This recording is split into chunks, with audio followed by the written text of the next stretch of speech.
Hola, ¿qué tal? ¿Cómo están? Es un gusto estar con ustedes en esta grabación, en este video, donde vamos a platicar un poco en temas de innovación y de estrategia de innovación, sobre todo vinculado a lo que es el sector público y el Estado. Primero quiero agradecer a la Contraloría General de la República por haberme invitado a participar de este evento y este congreso virtual, y espero poderles ayudar un poco platicando de este tema que es esencial hoy a nivel global, que es cómo el Estado puede evolucionar a ser un ecosistema de innovación, o cómo puede ser el centro de una estrategia de ecosistema de innovación que pueda aportar crecimiento a la economía. ¿Ok? Vamos a estar platicando un poco de este tema, pero primero me gustaría, bueno, presentarme. Mi nombre es Aldo Cogui. Yo soy CEO de Rocket Innovation. Rocket es una firma especializada en estrategia e innovación, tecnología y disrupción. Nosotros asesoramos a empresas en diferentes países de Latinoamérica en el desarrollo y definición de su estrategia de innovación y proyectos de innovación. Y también por ahí tenemos un portafolio de emprendimientos tecnológicos con los cuales le damos a servicio a muchas organizaciones. Quiero invitarlos desde ahora también a escuchar nuestro podcast Hacker Corporativo, donde platicamos de temas de innovación, tecnología y creatividad con diferentes expertos latinoamericanos. Pueden encontrarlo en cualquier plataforma y espero que disfruten mucho el contenido. Dentro de mi experiencia profesional, tengo 20 años de experiencia en consumo masivo y he liderado proyectos de innovación en Latinoamérica. Y bueno, hace poco, hace ya varios años, 3, 4 años, regresé a Costa Rica para ya empezar a enfocarme en mi emprendimiento que es Rocket Innovation. Pueden visitar nuestra página en necesitoinnovar.com y ahí van a encontrar muchísima información. ¿De acuerdo? Pero bueno, empecemos a hablar un poco del tema de qué es lo que está pasando a nivel global. Quiero empezar invitándolos a que lean este ensayo que tiene un poco de mezcla de lo que es ficción. Fue escrito por Michio Kaku, que es un astrónomo científico muy reconocido a nivel global y que te pone en un mundo de tecnología y disrupción pensando mucho en el 2100. Por eso se llama así, un día cualquiera en el 2100. Y si yo le preguntara a ustedes cuáles serían los titulares de este periódico, o si ustedes se van a levantar una mañana a leer un periódico, no sabemos cómo va a ser el periódico, si va a ser un periódico físico, si va a ser un holograma, si va a ser un aparato tecnológico, si va a ser una pared, pero bueno, ¿qué titulares estarían viendo ustedes en ese periódico? Me gustaría que reflexionaran ahorita un poco sobre eso.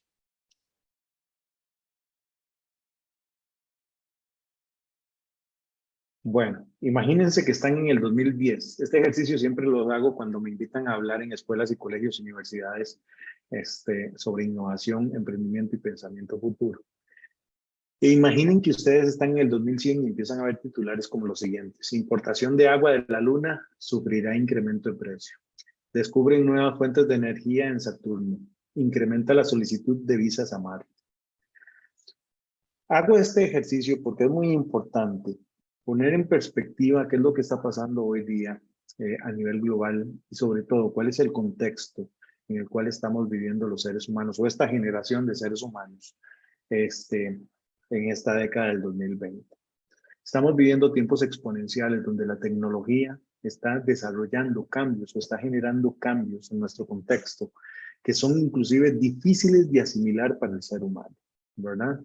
Hace 5 o 6 años hablábamos de que la inteligencia artificial iba a transformar nuestro día a día y ya hoy prácticamente estamos rodeados de inteligencia artificial. Netflix nos recomienda qué ver en la televisión, ¿verdad? Nuestros celulares, nuestras computadoras nos avisan diferentes temas como variaciones de tipo de cambio y demás. Si nos metemos a Google y nosotros tenemos una cuenta en Google, ya Google conoce nuestra personalidad y nos va a recomendar páginas para leer. Entonces ya hoy cosas que hace 5 o 6 años que veíamos como lejanas hoy son parte del día a día. Y esto se debe a un crecimiento exponencial producto de la globalización y el desarrollo tecnológico. Quiero invitarlos a leer este libro, The Metaverse, porque es la siguiente curva exponencial que va a vivir el ser humano, o la quinta revolución industrial, que es la creación del metaverso. ¿Qué es el metaverso? Es la creación o la integración del mundo físico con el mundo virtual. donde nosotros vamos a ir a la universidad en metaverso, en un mundo virtual, vamos a ir a trabajar en un mundo virtual, vamos a tomar reuniones en un mundo virtual, vamos a reunirnos en familia en un mundo virtual, vamos a ir a conciertos en un mundo virtual.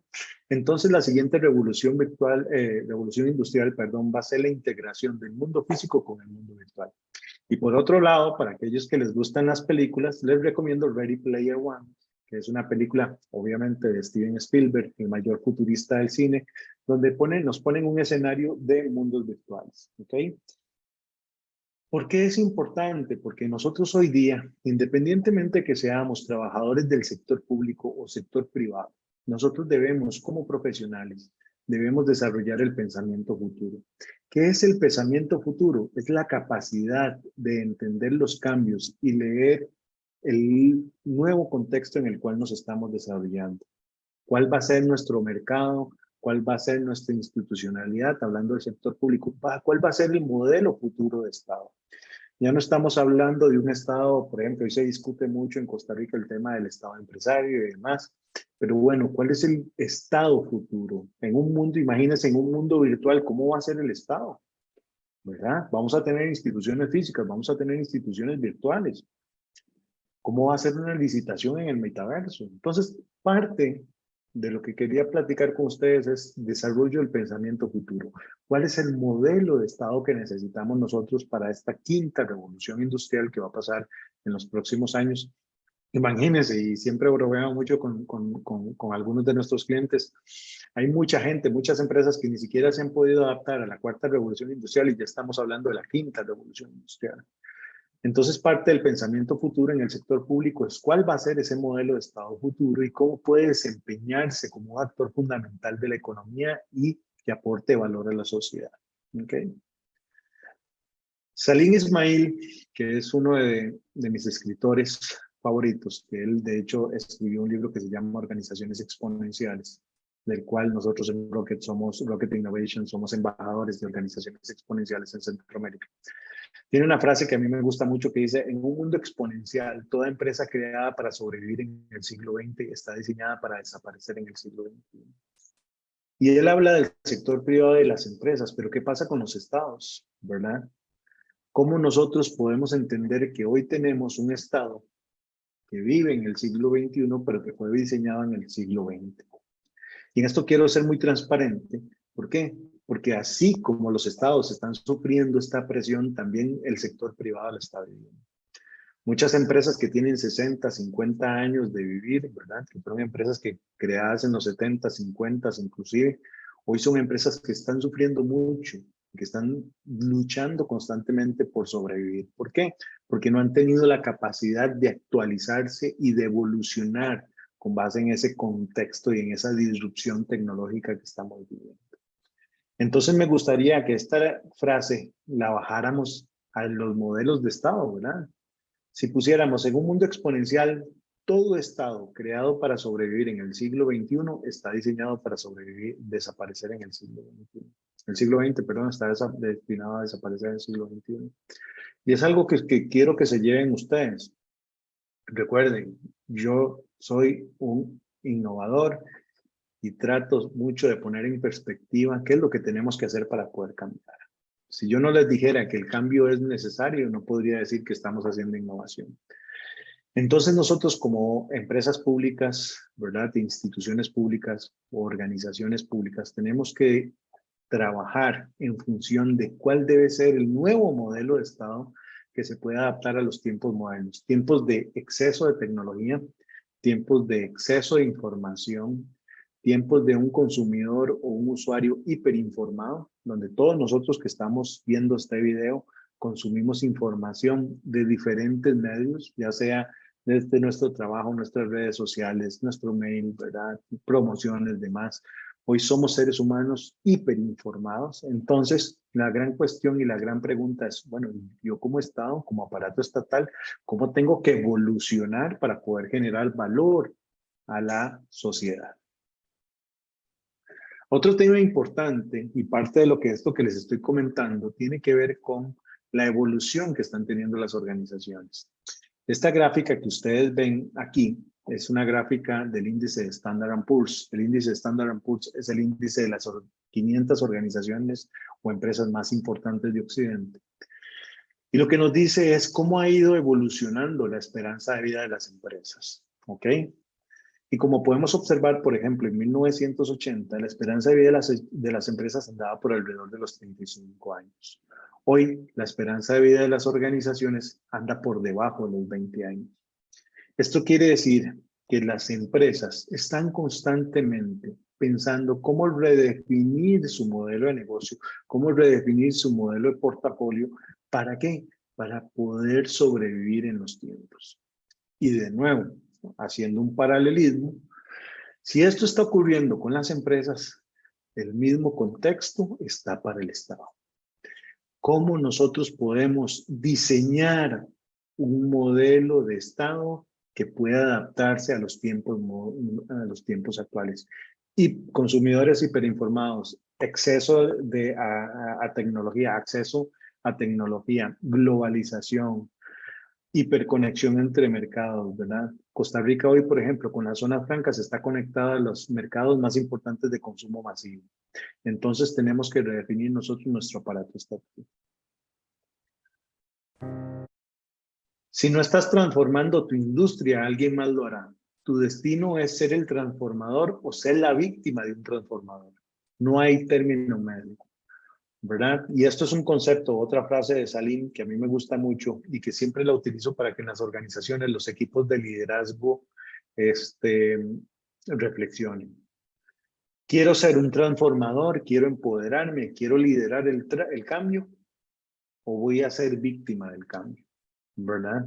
Y eso es un tema fundamental no solo en el sector público, sino también en el sector privado. Todos los directores generales de empresas latinoamericanas con las que hemos conversado tienen la preocupación de cómo ejecutar el cambio en las empresas, cómo dinamizar la cultura, cómo cambiar los comportamientos de los seres humanos, de los colaboradores que están en esas empresas para poder evolucionar y poder migrar hacia una nueva empresa. Una empresa que utilice la tecnología para generar valor a sus colaboradores, pero también a sus usuarios. Una empresa que pueda utilizar la información para tomar decisiones más ágiles de estrategia. Una empresa que pueda utilizar la tecnología y la digitalización para ejecutar sus proyectos. Y esto es algo que también tenemos que reflexionar de cara a nuestras organizaciones, nuestro modelo de Estado. ¿Quiero ser la víctima del cambio o quiero liderar el cambio? Y el Estado, en su función, tiene que liderar el cambio. No puede ser la víctima del cambio. ¿Por qué? Porque el aparato es es un sistema que está diseñado para servir, ¿verdad? Por ende, tiene que ser parte de esta transformación y de este cambio. ¿Ok? Ahora, ¿qué es lo que está pasando a nivel de transformación en la mayoría de los países y sobre todo los países más innovadores del mundo? Hay una evolución en la estrategia de comportamiento, la estrategia y en el comportamiento de los estados, de ver cómo se pueden convertir en un ecosistema de innovación. ¿Ok? Cómo la estructura estatal sirve a la sociedad y a la economía para poder redistribuir los recursos. Recursos, hablamos de talento, hablamos de presupuestos, hablamos de infraestructura, hablamos de tecnología, para poder incentivar la economía del conocimiento, la economía de la innovación. Los países con mayor PIB per cápita también son los países que más invierten en I+D, pero que también invierten en educación de calidad. Esas características ya muchos de los que estamos viendo este video las sabíamos, pero la tercera característica es que funciona como un ecosistema. ¿Okay? ¿Qué es un ecosistema? Es un grupo de organizaciones interdependientes que funcionan centrados y enfocados en un propósito común. ¿Ok? Por eso, cuando hablemos de un Estado como ecosistema de innovación, tenemos que entender y discutir cuál es nuestro propósito. ¿Qué es lo que queremos hacer nosotros como Estado? ¿Qué es lo que queremos hacer con los fondos de banca para el desarrollo? ¿Qué es lo que queremos que aporte la academia a nivel de innovación? ¿Cuál va a ser el rol de las zonas francas dentro de la estrategia de innovación y de este modelo de ecosistema? Esta evolución está llevando a que no solo las empresas, sino que también los estados dejen de ver su aparato, su distribución y infraestructura desde una visión de organigramas jerárquicas, sino que estamos viendo un tema de redes. Cuando hablemos de ecosistema, vamos a hablar de redes. ¿Cómo yo puedo generar redes entre diferentes instituciones? ¿Cómo diseño redes entre sistema financiero, sistema industrial, academia, aparato estatal y poder entrelazar y enfocar en los recursos y los esfuerzos en ejecución de proyectos? ¿Ok? Es parte del principio fundamental. ¿Cómo yo acelero a través del ecosistema la ejecución de los proyectos que permitan a la economía y al país ser un hub, un centro de innovación? ¿Ok? Es parte de lo que nosotros tenemos que diseñar y pensar. Ahora bien, los estados que están desarrollando ecosistemas de innovación o que están sirviendo y transformándose para ser sistemas de innovación, tienen tres características importantes. La primera característica es la digitalización. Cómo yo utilizo la infraestructura digital del Estado para generar accesibilidad a diferentes procesos, ya sean regulatorios, legales o cualquier vinculación estatal que tenga para poder ser más ágiles y darle mejores medios a los emprendedores, las empresas, al sector privado para poder ejecutar sus proyectos de innovación. La tercera característica es la desmaterialización, ¿verdad? Que tiene que ver con cómo yo a través de la digitalización genero accesibilidad de forma remota a diferentes, nuevamente, procesos o actividades que se realizaban de manera física. Ir al Registro Nacional, ir al Tribunal Supremo de Elecciones. Sabemos que Costa Rica ha estado haciendo un esfuerzo muy grande a nivel de transformación digital y de gobierno digital y es parte de este modelo. La desmaterialización es una realidad, no solo en el sector público, sino también en el sector privado. Como aquellas actividades operativas que se realizaban de forma física y presencial, hoy se están haciendo de forma virtual, ¿verdad? La pandemia nos dejó un modelo global de educación híbrido, virtual, presencial, ¿verdad? Bueno, ¿cómo nosotros materializamos y potencializamos eso? ¿Cómo hacemos, por ejemplo, de Lina la primera incubadora de emprendimiento virtual de Latinoamérica? Se me viene una idea loca en este momento, ¿verdad? ¿Cómo desmaterializamos nosotros la UNED y en lugar de hacer algunos procesos de la UNED de forma presencial, que sea un ecosistema orgánico donde las personas puedan armar sus programas de educación y estudiar, ¿verdad? Eso es otro punto importante. Y la tercera característica que tienen estos gobiernos que están enfocados en comportarse como, o estados que están enfocados en comportarse como ecosistemas, es la democratización. Cómo yo a través de la digitalización democratizo el acceso a información, a recursos, a capital y a talento, ¿verdad? Estos son los tres principios fundamentales que debe tener una estrategia de ecosistema. Digitalización, cómo puedo digitalizar mi modelo operativo. Desmaterialización, cómo desmaterializo actividades y procesos que se realizaban de forma física y presencial.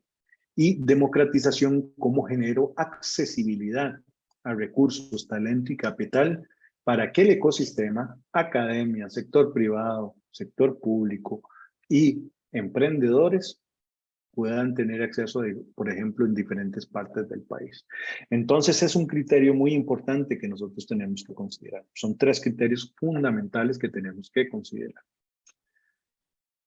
Con lo cual, con estas tres características, vamos a resumir la definición de un ecosistema. Un ecosistema es una comunidad constituida por seres vivos y el medio físico donde se relacionan de forma interdependiente, que comparten un mismo propósito. Un ecosistema con una comunidad que es interdependiente, pero que trabajan en función de un propósito, ¿verdad? ¿Cuál es el propósito de ser un ecosistema para la innovación? ¿Cómo yo puedo conectar las instituciones, ¿verdad? Para acelerar y sobre todo incentivar la ejecución de proyectos que construyan un ecosistema para la innovación. Cuando nosotros hablemos de ecosistema, y aquí hay una corrección fundamental que tenemos que hacer de la definición de ecosistema, muchas veces la gente dice, desarrollemos un ecosistema, y dicen, bueno, conectémonos con actores externos.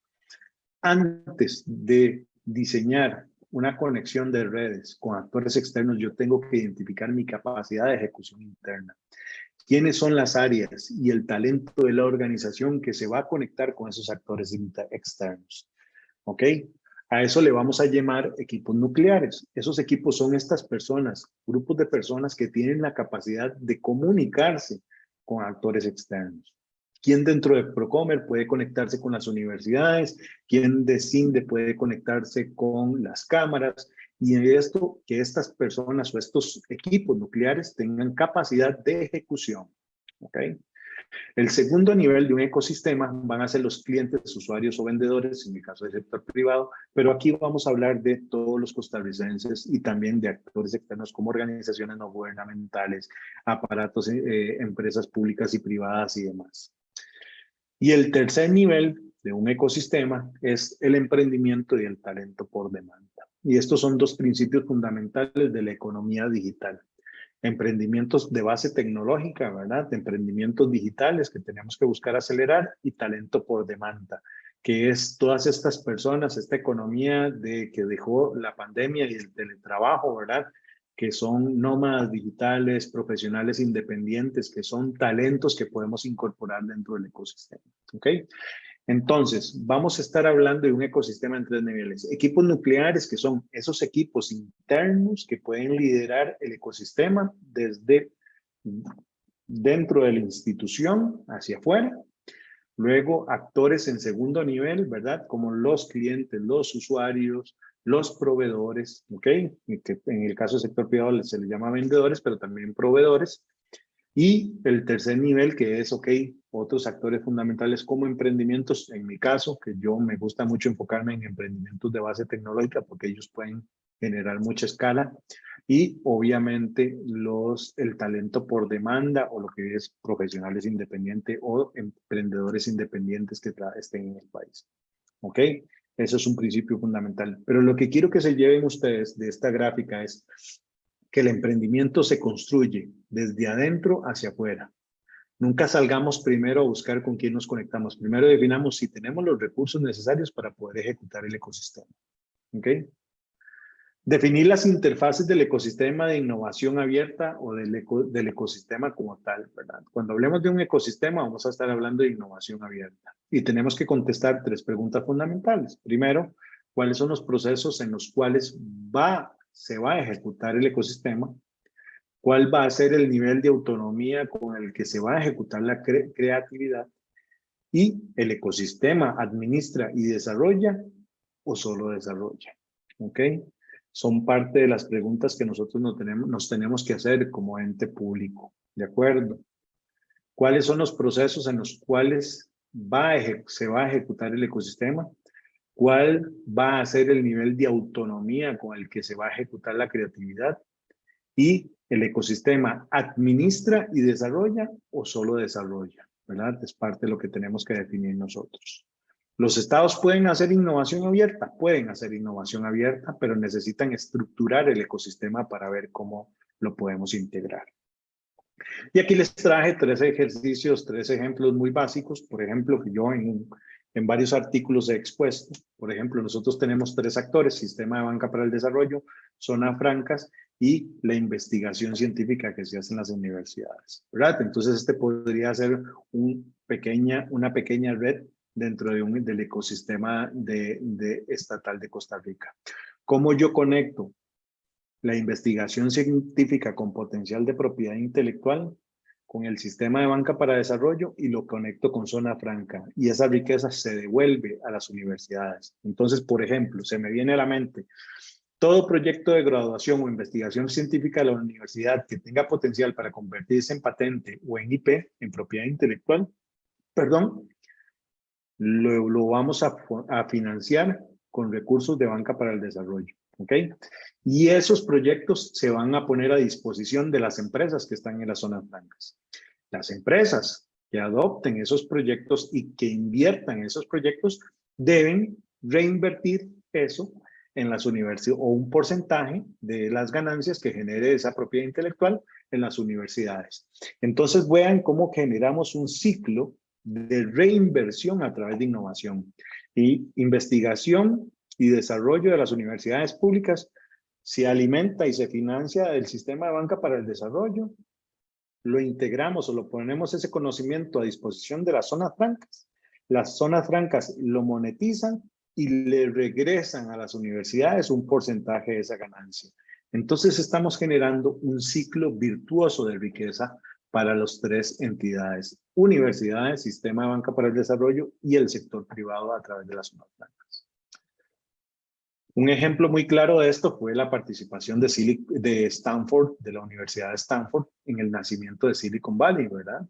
La región más innovadora de Estados Unidos. Stanford, que fue creada por ahí en 1890, más o menos, se enfocó en desarrollar todo un ecosistema alrededor del campus universitario para atraer, ser atractivo, por decirlo así, sexy para los estudiantes de Estados Unidos, y empezó a impulsar el emprendimiento tecnológico y a entender que el futuro de la economía estadounidense iba a ser la investigación científica y tecnológica. Hoy Silicon Valley, una de las regiones más innovadoras de Estados Unidos, o donde nacieron muchas de las grandes corporaciones de hoy día, le deben a Stanford haber invertido en ese ecosistema en Silicon Valley y en Mountain View y demás. ¿Ok? Entonces vean cómo se interconectan, hay interdependencia entre las instituciones. No es que somos excluyentes. Ah, no, el sector privado innova por un lado y el sector público innova por el otro. No es así como funciona. El Estado es un aparato fundamental de una estrategia de innovación a total país. Otro ejemplo de cómo desarrollar ecosistemas de innovación. Tenemos zonas francas, de nuevo, incubadoras privadas y gobiernos locales. Vamos a hacer una reforma a la ley de zonas francas, donde toda zona franca debe tener una incubadora. Esa incubadora va a ser administrada por las incubadoras privadas. Entonces vamos a instalar Emprendelab del TEC, lo vamos a instalar en la zona franca de Cartago. Auge lo vamos a instalar en zona Coyol, y los gobiernos locales, las municipalidades, van a financiar la administración de las incubadoras para que emprendedores se instalen en esas incubadoras en zonas francas y le den servicio a las empresas de zonas francas. Esa es otra, puede ser otro proyecto de ecosistema a través del sector público. Vean cómo yo estoy conectando tres ejes: zonas francas, gobierno e incubadoras privadas.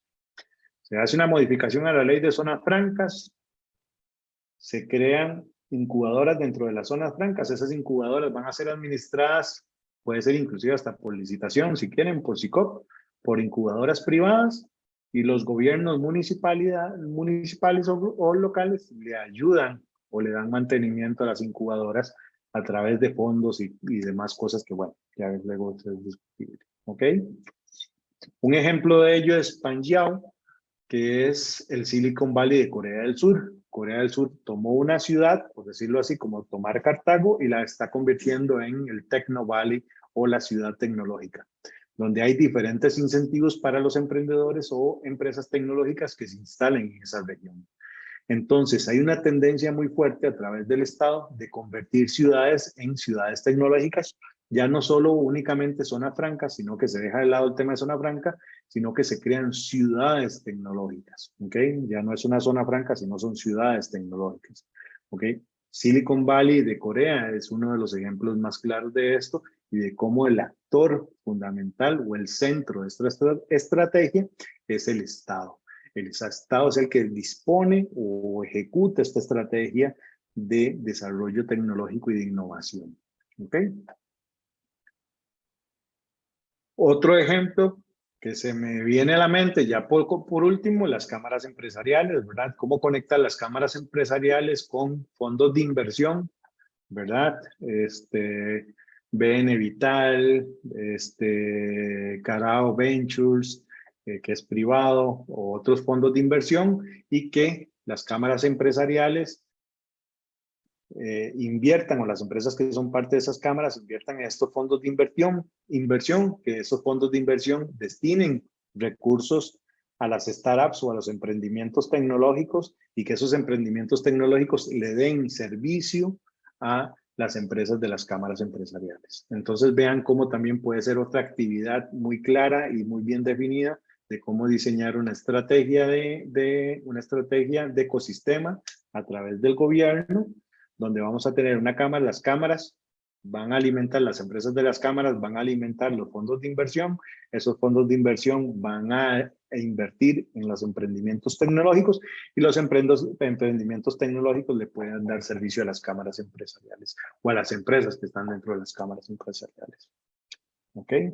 Entonces es un criterio fundamental que podemos hacer. Y bueno, para que vean que esto se puede ejecutar, nosotros en Rocket Innovation ya hicimos una plataforma que puede ejecutar esta última iniciativa que se llama Scouting, que lo que buscamos es conectar empresas con emprendedores tecnológicos para que los emprendedores tecnológicos le puedan dar servicio a las empresas.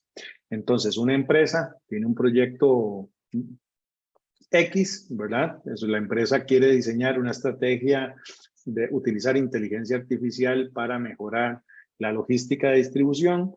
Sube la convocatoria a Scouting y nosotros conectamos o invitamos a emprendimientos de inteligencia artificial, IoT y todas las que tengan relación con este reto de negocio. Las invitamos a participar, escogemos las mejores y las ponemos a disposición de la empresa para que la empresa seleccione cuál es la que puede ejecutar el proyecto. ¿Ok?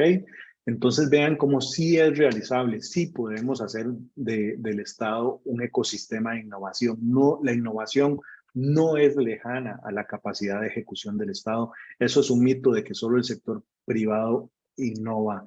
Es un mito que tenemos que eliminar de Costa Rica. Es un paradigma que tenemos que romper, que solo el sector privado puede innovar. El sector público puede innovar y puede generar proyectos de impacto. ¿De acuerdo? Y por último, esta frase que es una de las frases más importantes para nosotros: las ideas sin ejecución son meras intenciones, ¿verdad? Tenemos que pasar a la acción, tenemos que ser proactivos, tenemos que tomar esta bandera y levantarla, la bandera de la innovación que huele alto en Costa Rica, y sobre todo poner a disposición de todos los costarricenses nuestra capacidad de ejecución para lograr dejarle a nuestros hijos un legado que es una economía más competitiva, una economía basada en el conocimiento y sobre todo prosperidad, ¿verdad? Que es uno de los puntos más importantes. Les recuerdo, no olviden visitarnos en nuestro podcast Hacker Corporativo, y espero que hayan disfrutado mucho la charla. Es una grabación, así que estaba un poco nervioso. Disculpen ahí si me trabé en algún punto. Pero bueno, de mi parte y de parte de todo el equipo de Rocket Innovation, quiero darles las gracias por haber visto este video, y nos vemos en el Congreso para evacuar dudas o consultas. Un fuerte abrazo y muchas gracias a todos.